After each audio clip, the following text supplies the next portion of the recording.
Mediterranean Sea is the one we have like Spain and then Italy and then Greece, and then you have Africa at the bottom. That's the Mediterranean Sea. The Black Sea is the one with Turkey and then Ukraine, and then the Red Sea is the one in the Middle East where you have Saudi Arabia and like Africa. So there's a little spot there. They have a lot of maritime areas there. They also exist on the coast of Europe, as you can see here. So in this areas of Spain, this areas here. Now, another thing that also impacts their trade is that they lost the areas of France, Germany, and Poland during the war, as well as Denmark and literally all of this, all of United Kingdom and Ireland. So they also impacted their trade because it was one of the main ways they got a lot of their economic power.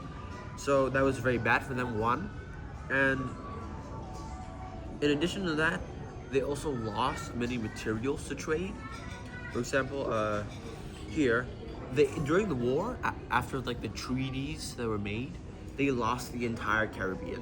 Okay, they lost all this Caribbean, and they lost all the spices in the Caribbean. They lost all the extra manpower they could get, and in addition to that,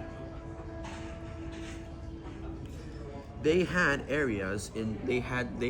big areas in Malaysia here, but they lost their areas in Malaysia, which made them also lose a lot of spices that they could have gotten from Southeast Asia, especially in Malaysia and Indonesia, like Borneo and stuff like that. And not only that, they lost their trade with the Majapahit kingdom that existed there, which also made their like trade activity much worse.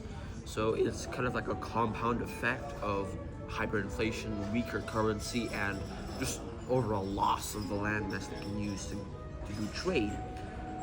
There was only one place that they gained some advantage, was in China. So they got sort of like the coast of China here, from Hainan to Guangxi to Shandong, around this area.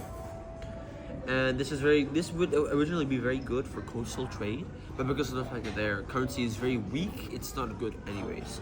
And since China is on the west, is on the east, and Europe is on the west, it's very hard for them to trade with their European partners, or their Middle Eastern partners, or their African partners. So it doesn't really make a lot of a difference. And that's one of the things. In addition to their currency being weaker, they also have lost a lot of manpower as well, like I said, because they lost a lot of their land. Like, just so you know, they lost all of Ireland, they lost all of Germany,